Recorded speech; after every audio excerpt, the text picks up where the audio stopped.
में हमने देखा कि जियान और ice emperor Milton auction house के अंदर थे और वो वहाँ से जा ही रहे थे कि तभी सेविका आकर उन्हें ये बताती है कि नयन रैन याफी से मिलना चाहती है। अब जियान और आइस एम्परर एक जगह छुपकर नयन रैन की बातें सुनते हैं। नयन रैन याफी को अपने दादाजी की कंडीशन के बारे में बताती है और कहती है कि मेरे दादाजी पिछले 3 सालों से पॉइजनस से पीड़ित हैं और दुनिया भर के एल्केमिस्ट को मैंने उन्हें दिखा लिया लेकिन वो सही नहीं हुए। लेकिन मैंने अपने टीचर के कहने पर उन्हें पिल किंग गुहे को दिखाया तो उन्होंने पिल्स दे दी और उनकी पिल काम तो करी लेकिन उसके ठीक होने के लिए अंदर से उस जहर को बाहर निकालना था और ऐसा सिर्फ वही कर सकता है जो एल्केमिस्ट तो हो लेकिन उसके पास हेवनली फ्लेम्स भी होनी चाहिए। अब ऐसा आदमी जो एल्केमिस्ट भी हो और हेवनली फ्लेम्स को भी अपने पास रखता हो ऐसा एल्केमिस्ट तो मिलना बहुत मुश्किल है। इसीलिए अब नयन रैन याफी के पास आई है क्योंकि याफी कई सारे एल्केमिस्ट को जानती है और उसके कनेक्शन में कोई तो ऐसा एल्केमिस्ट होगा ही जो इन दोनों चीजों को जानता हो। नयन रैन उससे ये भी कहती है कि अगर तुमने मेरे दादाजी को ठीक करने में मेरी मदद कर दी तो मैं तुम्हें कई सारे रिवॉर्ड दूंगी और फिर उन रिवॉर्ड्स की लिस्ट भी देती है।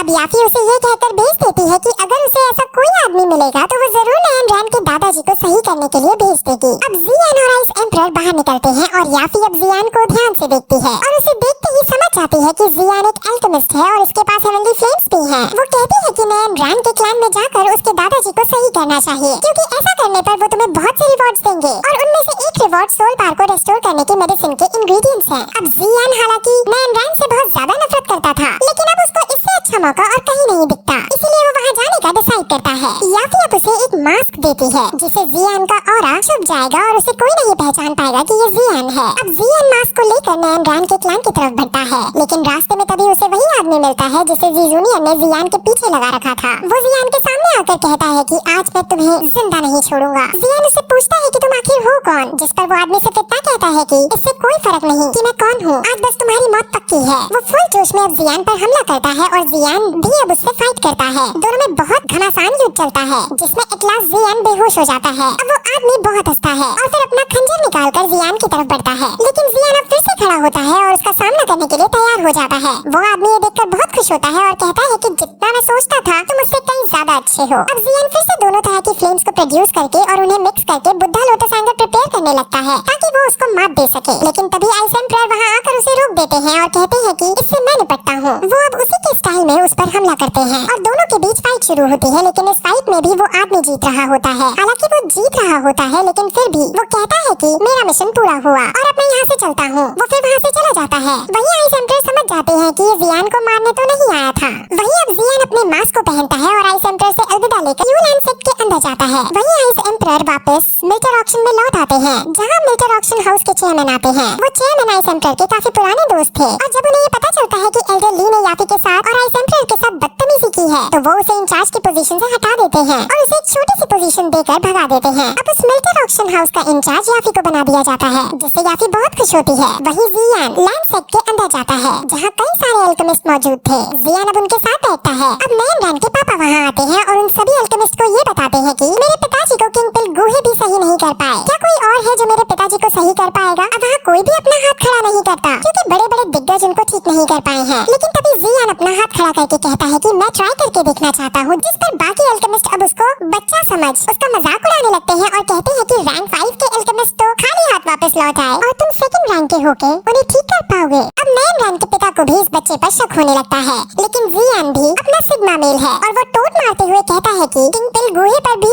आपने क्या ऐसा ही शक किया था। अब उन दोनों में थोड़ी बहस सी होने लगती है लेकिन तभी वहाँ नयन रैन आती है और वो अपने डैड को शांत कराकर जियान से माफी मांगती है और कहती है कि मेरे पिता आप पर शक नहीं कर रहे हैं, आप प्लीज इसे पर्सनली ना ले। लेकिन अब भी उसके डैड उस पर शक ही कर रहे होते हैं इसलिए जियान अब तुरंत अपने हाथ से हेवनली फ्लेम प्रोड्यूस करता है। अब सब बहुत शॉक होते हैं क्योंकि नयन रैन को यही तो चाहिए था। अब जियान रैंक 2 का अल्केमिस्ट भी है और उसके पास हेवनली फ्लेम भी है और ये देखकर नयन रैन के पिता अपने बिहेवियर के लिए माफी मांगते हैं और तुरंत उसे अपने पिताजी के पास ले जाते हैं। वहाँ जियान उनकी कंडीशन देखता है और कहता है कि पॉइजन बहुत टाइम से इनके शरीर में है जिस वजह से अब इनको बचा पाना मुश्किल है। अगर मैंने इनका ट्रीटमेंट किया या तो ये बच जाएंगे या ये तुरंत मर जाएंगे। अब आपके ऊपर है कि आपको इन्हें पॉइजन से मारना है या फिर ट्रीटमेंट करके देखना है। अब ऑब्वियसली वो उसे ट्रीटमेंट करने को कहते हैं जिस पर जियान ये कहकर कि आप बुरी से बुरी कंडीशन के लिए तैयार हो जाओ क्योंकि अब कुछ भी हो सकता है। जियान अब उनका ट्रीटमेंट शुरू करता है जहाँ वो हेवनली फ्लेम प्रोड्यूस करके उनके शरीर के अंदर के पॉइजन को बाहर निकालने की कोशिश करता है। नयन रैन और उसके पिताजी उसकी स्किल और तरीके को देखकर उससे बहुत इम्प्रेस होते हैं। अब जब नयन रैन के पिता नयन रैन को जियान को घूरता हुआ देखते हैं तो वो उससे पूछते हैं कि क्या ये तुम्हें पसंद है?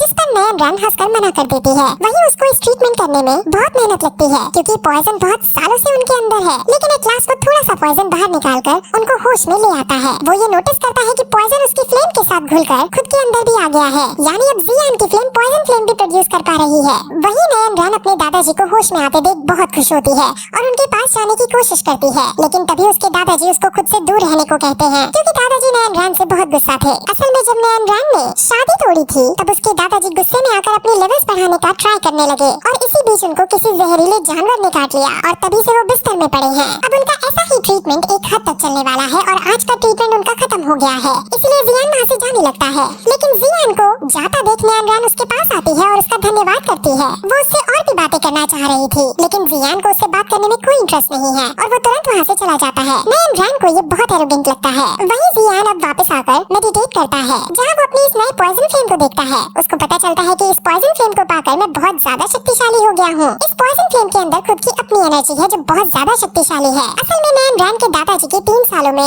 डॉग की पावर कम होती जा रही थी और वो इसीलिए क्योंकि ये पॉइजन उनकी पावर को खींच रहा था और अब वही खींची हुई पावर जियान को पॉइजन फ्लेम के रूप में मिल गई है। अब जियान के पास आइस एम्परर आते हैं जो उसकी बढ़ी हुई पावर को नोटिस करते हैं। वो उसके पास उसकी फायर पॉइजन को देखते हैं। उसकी फायर पॉइजन हेवनली फ्लेम के साथ बहुत अच्छे से स्टैंड कर पा रही थी और जियान उसे बहुत शानदार तरीके से कंट्रोल भी कर पा रहा था। जियान अब इसकी पावर को चेक करने के लिए आइस एम्परर से फाइट करने लगता है और उनके ऊपर फायर पॉइजन का इस्तेमाल करता है। आइस एम्परर आइस की शील्ड बनाकर उससे बचते हैं, लेकिन फायर पॉइजन के आगे उनकी शील्ड टूट जाती है और जियान बहुत खुश होता है। लेकिन साथ ही साथ वो ये भी पूछता है कि इस पॉइजन से मैं तो बीमार नहीं होऊंगा ना? जिस पर आइस एम्परर जवाब देते हैं कि तुम्हारे पास हेवनली फ्लेम है जिसकी वजह से तुम पॉइजन से अफेक्ट नहीं होगे, इसीलिए ज्यादा टेंशन ना लो। अब फिर वो इस शहर के एक एल्केमिस्ट फेयर में जाता है जहाँ कई सारे एल्केमिस्ट सामान बेचने और खरीदने आते हैं। वहाँ दवाइयाँ और अलग अलग तरीके के इंग्रेडिएंट्स का बाजार लगा हुआ था। अब जियान भी वहाँ आता है क्योंकि इसे सोल रिस्टोर करने के लिए और भी इंग्रेडिएंट्स चाहिए थे। अब इस मेले में उसे ब्लैक रॉक सिटी की लिम्फी नाम की लड़की भी मिलती है। ये लड़की जियान को पसंद करने लगी थी और ये हमेशा जियान पर लाइन मारती रहती थी। ये अब जियान को ज्वाइन करती है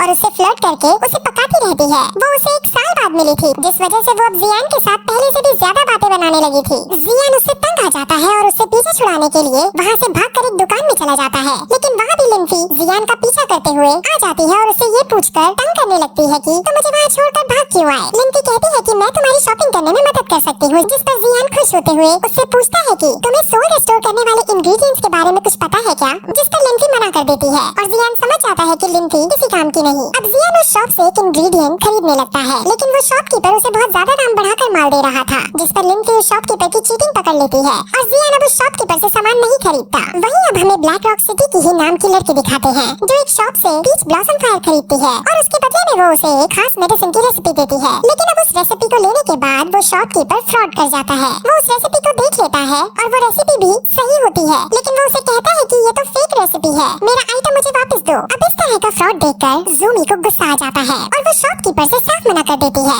जिस वजह से वहाँ अब उनके बीच बहस होने लगती है। उनके शोर को सुनकर वहाँ भीड़ इकट्ठी होने लगती है और अब वहाँ जियान और लिम्फी भी आ पहुँचते हैं। लिम्फी ज़ूमी से नफरत करती थी और उसे इस बार भी यही लगता है कि ज़ूमी ने फिर से लोगों को परेशान करना शुरू कर दिया है, इसीलिए वो सीधे अपने टीचर को बुलाने जाती है। वहीं जियान शॉपकीपर के फ्रॉड को समझ जाता है और वो उसको रोकने के लिए जाता है। वो शॉपकीपर जियान को देख उसका मजाक उड़ाने लगता है और फिर जब जियान भी पलटकर उसकी बेइज्जती करता है तब वो शॉपकीपर अपना हथियार उठाकर जियान को मारने बढ़ता है, लेकिन जियान उस शॉपकीपर के अटैक से बचकर उसको पीट डालता है। जियान को पीच ब्लॉसम फायर के पास एक जेट पीस दिखता है जो सोल रिस्टोर करने में मदद कर सकता था, इसलिए वो जेट पीस को खरीद लेता है और पीच ब्लॉसम फायर को उठाकर ज़ूमी को वापस दे देता है। वहीं अब लिम्फी के टीचर वहाँ आ पहुँचते हैं जो जियान को फिर से देखकर बहुत खुश होते हैं। अगर आप भूल गए हो तो मैं बता दूं कि इन टीचर का नाम ऑटो है। ऑटो अब उसे अपने साथ अपने रूम में ले जाते हैं जहाँ वो पहले उसकी खातिरदारी करते हैं और फिर उससे पूछते हैं कि यहाँ जो एल्केमिस्ट कंपटीशन होने वाला है तुम उसमें पार्ट लो, लेकिन जियान के पास अभी और भी अपने काम थे जिस वजह से वो मना कर देता है। लेकिन अब ऑटो उसे ये बताते हैं कि इस कंपटीशन में जीतने वाले को कई सारे इनाम दिए जाएंगे और उनमें से एक इनाम सोल रिस्टोर करने का इंग्रेडिएंट भी होगा। अब जैसे ही जियान ये सुनता है वैसे ही उसके आसपास का समय रुक जाता है। जियान को छोड़कर बाकी सब फ्रीज हो जाते हैं और जियान को समझ नहीं आता कि ये क्या हुआ, लेकिन तभी उसके अंदर से क्वीन मेडुसा बाहर निकल कर आती है और उसे कहती है कि इस कंपटीशन कंपटीशन में जीतने वाले को स्पिरिट मेल्टिंग पिल मिलेगी, इसीलिए तुम इसमें भाग जरूर लेना। और अगर तुमने स्पिरिट मेल्टिंग पिल जीत कर मुझे दे दी तो मैं तुम्हें जान से नहीं मारूंगी। अब जियान उसे कहता है कि ठीक है मैं दे दूंगा, लेकिन हर बार जान से मारने की बात करना जरूरी नहीं है। अब क्वीन मेडुसा फिर से उसके शरीर के अंदर चली जाती है और टाइम फिर से चलने लगता है। अब जियान ब्लैक रॉक सिटी की तरफ से इस कंपटीशन में भाग लेने को रेडी हो जाता है, लेकिन जियान अपनी एक शर्त रखता है जिसके अकॉर्डिंग वो अपना नाम पब्लिकली नहीं करेगा, जिस पर ऑटो मान जाते हैं और ऑटो और उनके साथी अब जियान के पार्टिसिपेट करने वाली बात को सुनकर बहुत खुश होते हैं। अब 3 दिन बाद जियान का मैच शुरू होने वाला था, इसीलिए अब वो पहले नेक्स्ट ट्रीटमेंट के लिए यूनैन सेट के अंदर जाता है और ग्रैंडपा का ट्रीटमेंट करने लगता है। वहीं नैन रैन से मिलने गुहे का एक डिसाइपल जिसका नाम मास्टर ली है वो आता है। मास्टर ली ग्रैंडपा के लिए कुछ दवाई लाया था। मास्टर ली बहुत ज्यादा हैंडसम था और लड़कियां उस पर बहुत मरती थी। नैन रैन मास्टर ली से मिलती है और मास्टर ली उसे गुहे की दी हुई दवाई देता है और शौक प्रतीत करते हुए कहता है कि मेरे मास्टर गुहे द गीट एसिड के अंदर हेवनली फ्लेम्स की तलाश में गए थे, लेकिन वहाँ उन्हें वो नहीं मिल पाया था, जिस वजह से अब वो बिना हेवनली फ्लेम्स के ग्रैंडपा का ट्रीटमेंट नहीं कर पा रहे हैं। लेकिन नैन रैन उसे अपने ग्रैंडपा की कंडीशन के बारे में बताती है कि अब उनकी कंडीशन बेटर हो रही है। एक अल्केमिस्ट जो नई उम्र के हैं उसके पास हेवनली फ्लेम्स भी हैं और वो मेरे ग्रैंडपा का ट्रीटमेंट कर रहा है। मिस्टर ली को अब उस नई उम्र के अल्केमिस्ट के बारे में जानने की लालसा होती है और वो नैन रैन से उससे मिलने को कहते हैं,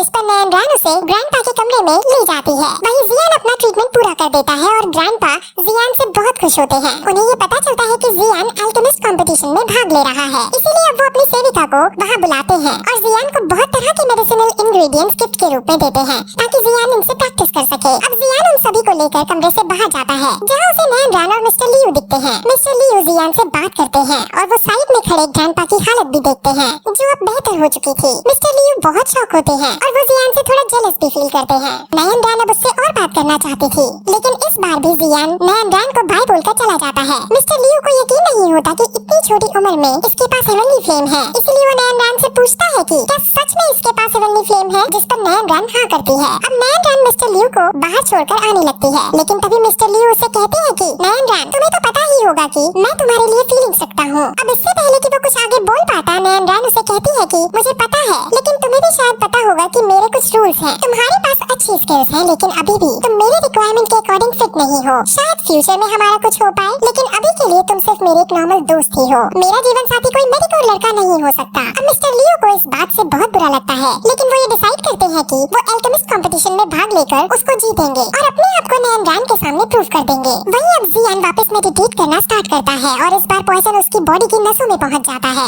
और तभी उसकी आंख सफेद हो जाती है और उसके पास उसे अपने मास्टर दिखते हैं। वो अपने मास्टर की तरफ भागता है, लेकिन तभी नैन रैन भी वहाँ आ जाती है जो जियान पर हमला करती है। जियान उस पर काउंटर अटैक करता है, लेकिन वो पाता है कि उसने यूजी पर अटैक किया है और वो जब पीछे हटता है तो वो देखता है कि नैन रैन ने यूजी और उसके मास्टर दोनों को फांसी पर चढ़ा दिया है और वो अब जियान को भी लावा में फेंक रही है।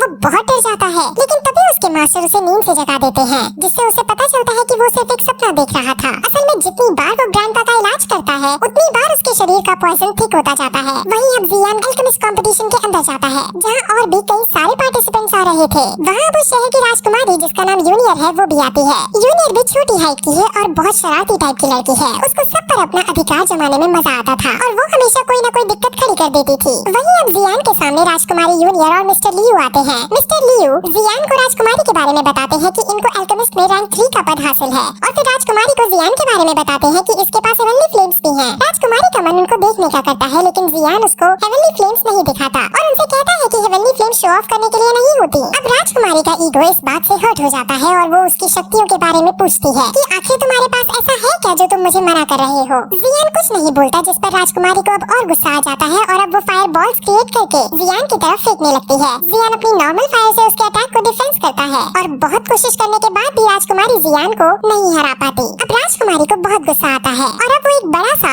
फायर बॉल बनाती है और वो फायर बॉल खुद उन पर ही संभल नहीं पा रहा होता। लेकिन तभी वहाँ राजकुमारी के मास्टर जिनका नाम प्रेसिडेंट फामा है वो आ जाते हैं और वो उसके फायर बॉल को नष्ट करके उसे शरारत न करने को कहते हैं। वहीं उनके साथ पिल्किंग गुहे भी थे जो अब जियान को देखते हैं। हालांकि जियान ने मास्क पहन रखा था जिस खातिर उन्हें कोई पहचान नहीं पा रहा था। गुहे जियान के पास आकर उसकी तारीफ करते हैं और उसे कहते हैं कि मैंने भी हेवनली फ्लेम्स प्राप्त करने की कोशिश की, लेकिन मैं नहीं कर पाया। मैं हेवनली फ्लेम्स देखना चाहता हूँ, तुम मुझे भी फ्लेम्स दिखाओ। जिस पर जियान उनसे भी मना कर देता है और कहता है कि मेरे मास्टर ने मेरी फ्लेम्स का शो ऑफ करने से मना करा था और इस तरह ये एपिसोड यहीं खत्म हो जाता है।